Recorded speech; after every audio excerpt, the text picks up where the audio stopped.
people I recognise and I know, but for those of you who I don't know, would you mind just kind of popping in your name and where you work, what you do into the chat box so we can just get a sense of who we've got in the room? That'd be really helpful, thank you.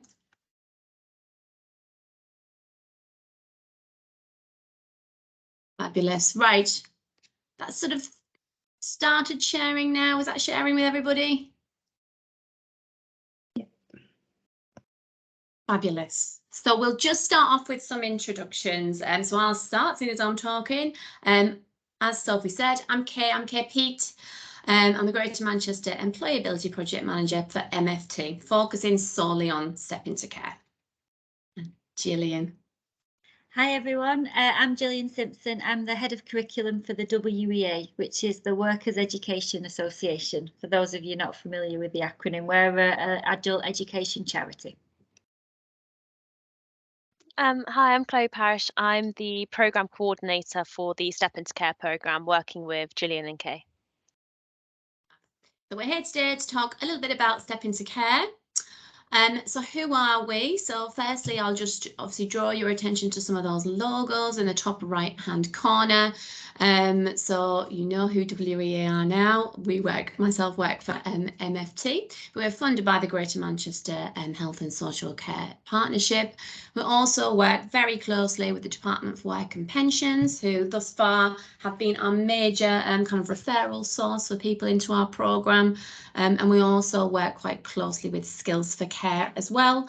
So they've been quite key to our forming our relationships with providers and also kind of giving us input into programme content and yeah, how we kind of respond to kind of whatever recruitment challenges are going on at any one time. So really brief overview. So Step Into Care is a fully funded entry-level work-based education programme aimed at people currently out of work and interested in pursuing a career in social care. So we operate with values-based recruitment.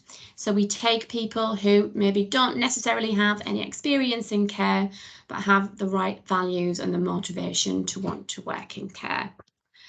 So the programme is made up of a 5-week training course. So that is provided by WEA. So within that training course, they cover the theoretical elements of the care certificate. So those elements that people can do without actually being in the workplace setting. Also a level 1 or 2 infection prevention control, mental health and stress awareness at level 1, and also kind of employability skills. Do you want to kind of expand a little bit, kind of Gillian, on what kind of information is given to students on the kind of the roles in social care and kind of the sector as a whole? Oh, mute, you're on mute. There's always one and it's always me. So as part of the employability programme that we run, and we don't like the word employability, it has such negative connotations now, I think, that word, but what we try and equip people with is the skills. So as well as the theory and the practice around the actual accreditations, it's the skills to be successful in social care. So what matters when you work in social care, what's important about your own values, for your own career progression, how you might become an asset to that team, to that manager, so you can make the most of that role once you get it. So it's not employability in the old sense of the world. It really is how to be a success once you're in work, how to be as employable to that social care provider as possible. So that's the employability aspect of it. Do you want me to talk about the whole programme, Kate, or just yeah, you can expand. Yes, please. Yeah, so well, the programme, so it's been running about 2 years now. I think we're on about programme 15, and it started originally because we had lots and lots of learners, and we had experience of people who absolutely had the right values to work in care, but just didn't have the experience, and they also didn't have the confidence, as you will know with people that you work with, to go and smash an interview or to go and sit in front of a social care provider and give the best account of themselves. So the theory came from being able to offer a training course where social care providers could almost come in and meet the learners during that process and really see where what they're about and what they want to do. So we give people the skills to work successfully in social care and that understanding, so that when they get to the employer for their placement, they're really ready to show them in their best light. And not just that, but also to become an asset to that employer. So one of the things that we thought about was, when we work with Skills for Care, is where are the skills gaps in the care sector currently? So Skills for Care hold the data set for the skills gaps, and then we've tried to create this training course to fill some of those skills gaps. So within the training course, they'll talk about, they have a talk regarding sort of oral hygiene, end of life care, dementia support, those kind of things, and really helping them to become assets to the organisation rather than just another worker or a person who can fill a shift. It really was about more than that, and we've, despite the challenges through the pandemic and all of the things that we have, we've really held steadfast to that approach, and that's shown in the attrition rates, I guess. If people stay with us and they get through the program and they get through the placement, they stay in the job and they do become assets, and the feedback that we've had from employers is excellent. So the retention is really, really high of the learners. The tutors that we use are all health and social care specialists. They're either nurses or they've worked for a long time in health and social care, so they know about the sector. And we also do the DBS for the learner, and we make sure that when they get to the employer, they are ready to go, ready to work and ready to stay and become an asset to the organisation. Thank you, Gillian. Yeah, so what happens is, so individuals will kind of go through that training program. While they're on that, they'll complete an application form. So this is where Chloe and I come in at MFT. So kind of we do everything on the employment side. So people will put in an application to us. As I said, it's values based. We're asking them to kind of respond to scenarios that we put to them. We show them videos of kind of care being given, ask them to comment on kind of what's appropriate, what's not. And then if they're successful through that application and then interview process, we will match them with an employer that is local to them, that meets kind of their requirements in terms of the type of care that they would like to do, and also kind of suits, you know, what Chloe and I have kind of seen, and we kind of think of where they would be good and where they would kind of make the most benefit. So we match them with an employer. They'll do a 24-hour work placement, which is basically a working interview. So every single work placement is attached to a live vacancy. So it really gives the individual and the employer that chance to give it a try, see how it is in the workplace. Does the individual really, really want to work in care? Is it something they're suited for? And generally, by the time they get to that point, it is suitable, it is what they want to do, which was why we have this kind of really high success rate of people completing a placement. So 85% of people who complete a placement then move into work with the same employer, which obviously we are very, very happy with. We'll go on to talk a little bit more about kind of, you know, the other elements of the programme in a minute, but I wanted just to share some of our employer and candidate feedback with you.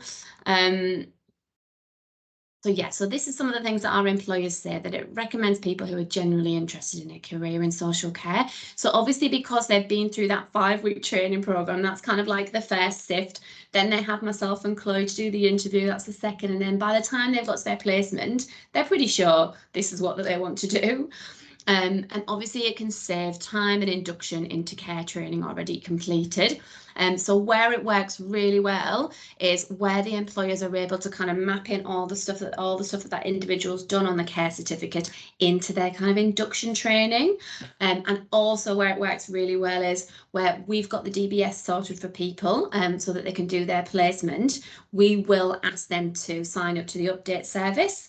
So that means that if they're successful in placement and the employer wants to take them on, then they can search for them on that update service, and then there's not lots of time lost in getting that individual to wait for another DBS to come through. And yes, another one, this last one there, that candidates are dedicated to work in care. Some of the feedback that we get from our candidates coming through, just that they've really enjoyed the course and they've learned a lot. So this one learned everything from our duty of care to the 6 C's. enjoyed every minute of it, helped me decide if care is what I wanted to do. I've now been offered employment in a fabulous care setting, and if anyone is uncertain of what is expected, I would highly recommend this programme.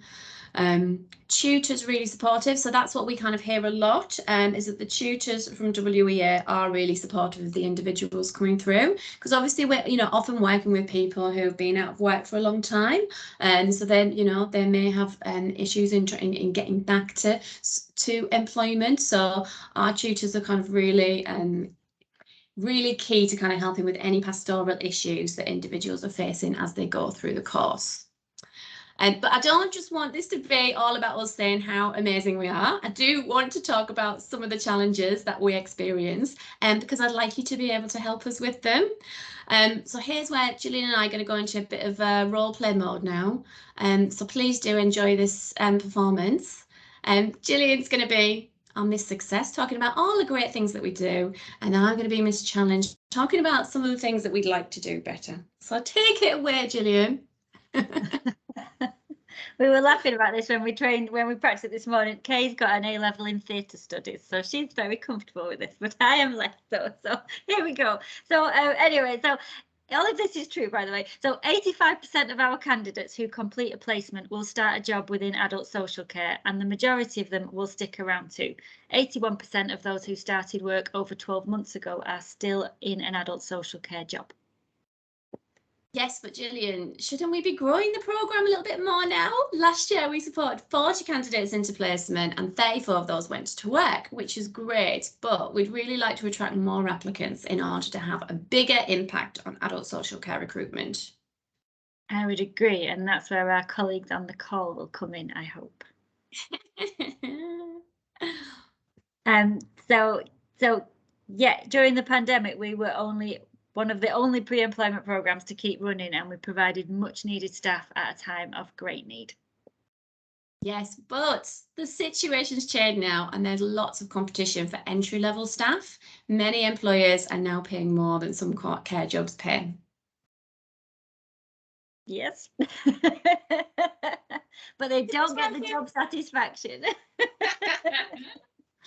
And so even so, the average Step Into Care graduate is so passionate about providing high quality care, and we know that there are still people out there who have a vocation and a passion for care. Yes, but how do we find them? How do we improve on the numbers of referrals coming through? So obviously, this has been our challenge, and it's a challenge that we've obviously started working on. So we're continuously promoting to existing and to new referring organisations. So I think where previously we could really rely on Job Centre Plus to refer lots and lots of people, obviously there's a lot more going on now. We're kind of out of the pandemic now, and there's lots more options on board. But a good thing is that we have resumed our face-to-face promotion. We have found recently that jobs fairs have been a really successful way of recruiting people. So we've actually been able to talk to people face-to-face, and then we've actually been able to kind of do initial assessments with people right on the day at those jobs fairs and get them signed up to the programme straight away. So I think the last one that Chloe went on, we had 15 people all during the course in one day, which is really good for us. Also, we've been doing some targeted work in individual localities. So I'm going to let Gillian talk a little bit about the work that you've been doing in Trafford, for example. Yeah, so we've worked close. I can see Anne's on here. Hi, Anne. Hopefully she can do some advocating for us as well. So we've been working closely with Trafford Council. We managed to they had a influx of British national overseas candidates, so those from Hong Kong, and we managed to create a programme that was ESOL for care work that then led on to the Step Into Care programme. So being able to look at all those different opportunities and how we can increase the workforce and increase the availability of opportunity for people. We also work closely with some of their referral partners within Trafford. There's a church in Trafford that has lots of social care events and things going on, and we attended some of the events there. We also put a first aid course on in the St John's Centre to make sure that we could attract people to a course that might then suit someone who would want to work in care, under the basis that we thought if you wanted to do first aid, then you may have those same sorts of values and still want to work in care. So we did lots of different engagement activity in and around the borough of Trafford that was very relevant to the Trafford residents. What was really successful about that was Anne and her colleagues drove that locally, and that made a big difference, because then people weren't just referring to a programme that didn't have any connection. It was very much the local authority driving that through, driving through the employers, driving through the referral partners, and working in that locality, and it made quite a big difference. Thank you, that's fab. The other thing that we've been doing recently is I've been working with some other training providers who are already delivering health and social care courses. So we've been kind of following up on partnerships with Manchester College, Manchester Adult Education, the other one is Trafford College, to really kind of, I suppose, present this opportunity at kind of placement and then job stage. So the idea being that obviously there are individuals studying health and social care courses who may want to just go straight into a job and can step into care support with that. So it's really early days with that, but we thought it was really an avenue that we should explore in order to fill more of our vacancies. We definitely want to kind of make a concerted effort though not to lose that quality, because obviously, you know, we can see that the people that go through the course, actually we are really successful with those people. They get jobs and then they stick around. So obviously it's going to be a bit different. So we're working on kind of things that we can do at NFT to ensure that the people that are coming from that route are as committed and can maintain that kind of quality that we've seen previously with WEA. And I think probably something else is that we obviously, as I said, we're expanding kind of our referring agencies, but, you know, looking to maybe work with voluntary sector more. We know that a lot of people who have cared in their personal lives would like then to move into a job in care. So we're exploring avenues around that, around approaching kind of carers organisations and things like that. And another thing that we want to do, so we have kind of engaged with work and skills team in different localities, but I think I'd quite like to take that to another level now and really try and work with them more around kind of supporting adult social care through our Step Into Care programme. But now, those are our ideas. Now I wanted to kind of put it out to the group. Can attendees think of any ideas where we can boost our referrals and fill more vacancies as we'd like to do? And feel free to put in the chat box if you don't. Oh, we've got Anne. Thanks, Anne. Yeah. I mean, obviously, what I've tried to do in Trafford is attend as many recruitment jobs fairs as possible to make sure that there's a social care presence in the room. And it's I think the thing is, I have a role that's kind of a general role about attracting people into adult social care work, and that enables me to have broader conversations with people around social care, social work, what are they looking for, and almost kind of create pathways. And one of those crucial pathways has been Step Into Care. So, you know, it's really about making sure we're always in the room whenever there is a recruitment event to sort of like say, look, Step Into Care is potentially an option for you. But I think the other thing as well is to try and link up as much workforce activity at a local level with what is going on, you know, other sort of areas. So, you know, we're linking up with GWP. It's just making sure that everybody is aware of this pathway, because like you say, it reflects a commitment of the person to have gone through the course. So that, you know, hopefully for the providers, they you know, they're not just getting somebody who might leave within a day or two, which unfortunately does happen, doesn't it? So yeah. Thank you, Anne. Yeah, I think you're right. It does really make a difference kind of being there in person to talk to individuals, doesn't it? And like you said, we kind of mirror what you're doing a little bit as well, can't we? I mean, Chloe, who works with us, definitely, she's got experience working for the Careers Hub, so it will be able to advise people into other kind of social care routes as well if that's what they're interested in. But yeah, it's trying to do as many face-to-face recruitment sessions as we are able.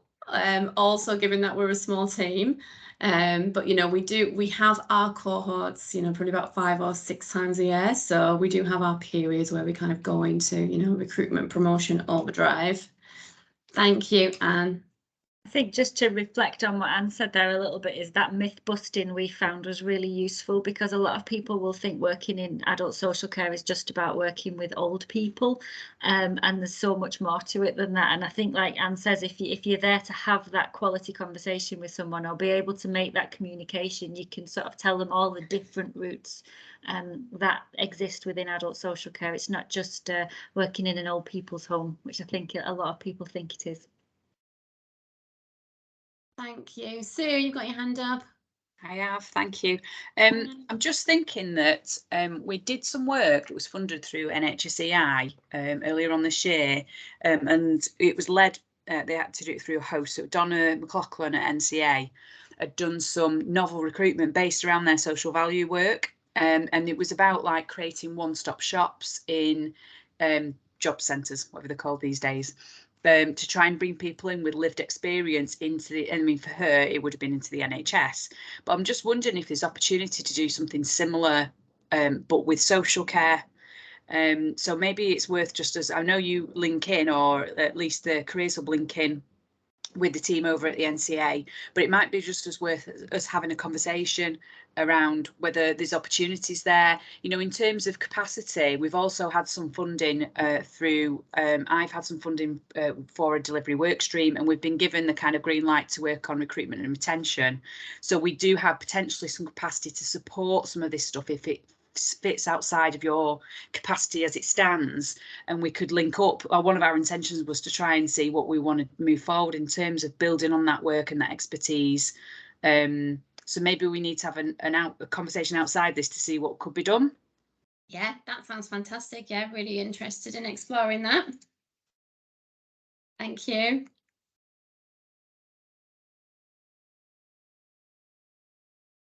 Thanks, everyone. Oh, Sophie, hi. Sorry, it was just a quick one to say, have you ever linked in with Manchester Community Central? No. So they lead on all the volunteers in Manchester, and I've got quite a close relationship with them because they do a lot of engagement with us. But Mike Wild, who's the CEO, he's very much about, training up volunteers, putting them across GM, and then with the potential of getting them into work. So he's a really good contact, and their newsletter goes out every other 2 weeks, and it goes out to like 3,000 volunteers. So it's quite good to link in with them. Yeah, I think that's a great idea. I was kind of trying to explore like the 10 GM route so far, but yeah, if there's kind of another route in where we can have that reach, that'd be amazing. Thank you. And Anne, you wanted to say something else? Yeah, it was just to suggest the carers centres across GM. Yeah. Because there may well be carers who are looking for sort of, caring work on a more formal paid basis. Yeah. Excellent. Thank you. Is that something that you've kind of had experience of in Trafford? Not yet. It's on your list. On the list. Yeah. Fabulous. Thank you. Oh, that's great. Thanks, everyone. That's really helpful. So I'm going to invite Chloe now just to talk a little bit about social media. So social media is another route, I think, where we'd like to kind of improve our performance and try and get some recruits that way. So I'll just hand over. Thanks, Chloe. Thanks. Yeah, so this session is kind of all about expanding our reach to increase impact. And we've mentioned all of the kind of, like you were saying, Anne, about going to the face-to-face events, being physically in the room. But the other side to that, I suppose, is what we can do with people who are on social media or trying to recruit in different ways as well to increase our referrals. Our social media following hasn't been huge in the past and probably not doing much to create a massive impact in terms of referrals. I think sometimes people say that they've accessed us through social media, but it hasn't been a massive number. We're trying at the moment to do a more kind of targeted communication plan, which we've got scheduled between now and September. Looking at the key groups of people that we want to be able to, we think would be a good fit on the Step Into Care program, and how we target them and which social medias they use more and things like that. So the key groups that we're looking at from the own kind of research we've done about who comes onto the program, and then also using resources from people like Skills for Care.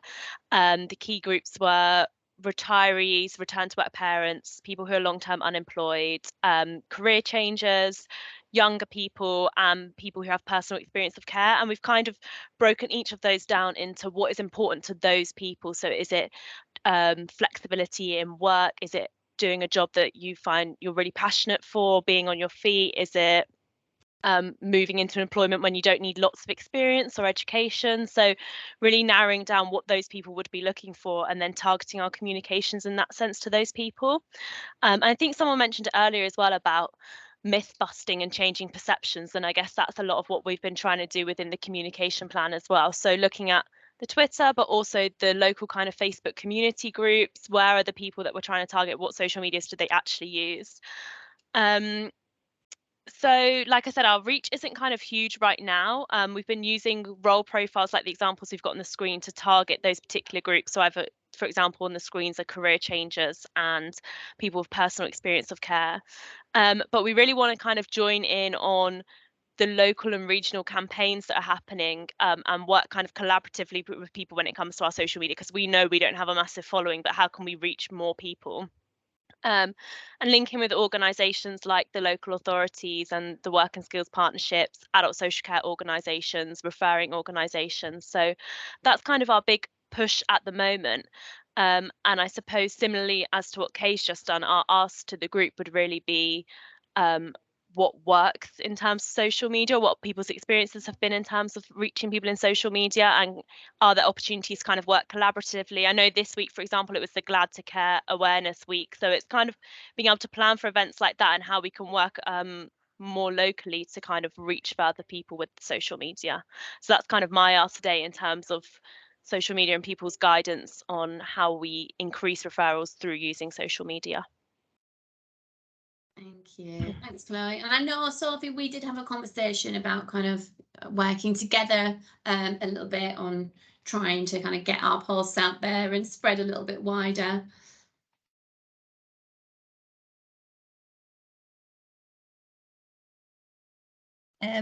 Yeah, so social media, I suppose, so it can be a minefield sometimes. It depends on your audience, who you're trying to target. And I do think like making it fun as well, because like you say, I think when people think of social care, they do think of old people's homes. And it means so much more. So like, I definitely think the use of TikTok more as well now, if you want to target definitely younger people who maybe don't know what they're doing. Even if you're like, you just think of like a stupid dance that they make, like because it's Step Into Care, that you create like a routine where they step into it and then get everyone to follow, and just things like that. The Elton John song would be good for that. Yeah. Step Into Christmas. Yeah. And then obviously we find that like the older audiences use Facebook more, Twitter is more for work. So, but yeah, I definitely think you should use it to your advantage, and just plan it, make sure there's a schedule planned for it though, so that you're not repeating yourself as well, and linking in with other organisations like Manchester Community Central. They're always on there. They've got a good following on social. But yeah, I can have a little think as well and send through some ideas. That's really good to know, and kind of, yeah, we kind of discussed it. It'd be great to get to the point where we could have some of the Step Into Care graduates kind of, you know, in the workplace and actually kind of posting things like that, kind of, you know, videos and things, which I know that there are some providers out there that are good at doing things like that.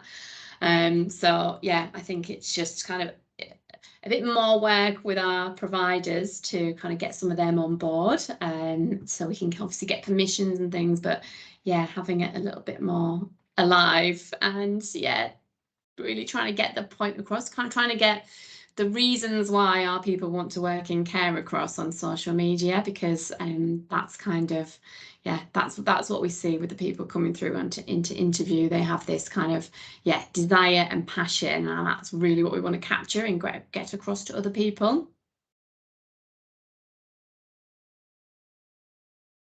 Thank you.